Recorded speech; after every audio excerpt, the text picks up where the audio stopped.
Hello guys! And I'm back for another video. And for today's video nga, kung makikita nyo nga, meron tayo dito another ulam ideas na i-share sa inyo.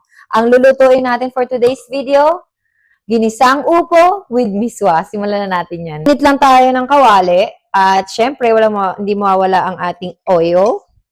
Then, magigisa na tayo ng ating sibuyas. Ditong kamatis. At ilalagay ko na rin ang ating bawang. And then, gisa lang natin yan hanggang maluto yung ating mga panggisa. So, yan. Pagka yung kamatis is durog na, pwede na nating i-add yung ating karne. So, gagamit lang ako ng ground pork. Yan. So, lulutuin lang natin yan maigi. Ang konting asin.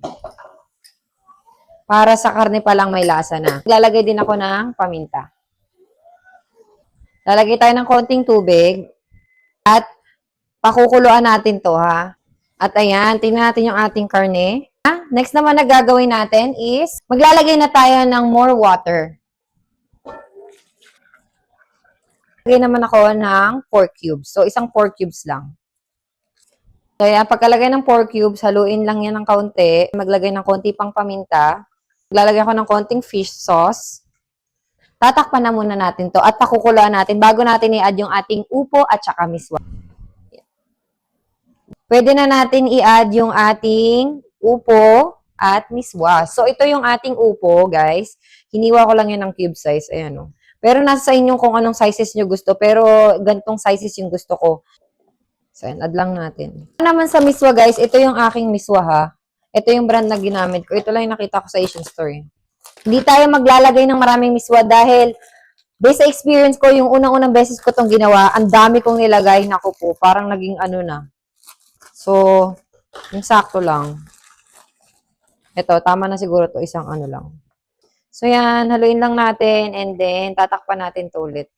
Saglit lang yan maluluto, guys. Hindi yan kailangan patagalin dahil malalamog ang ating upo.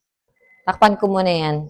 Maghintay lang ako ng ilang minuto lang. I-check na nga natin at titikman na natin kung ano na ba lasa niya.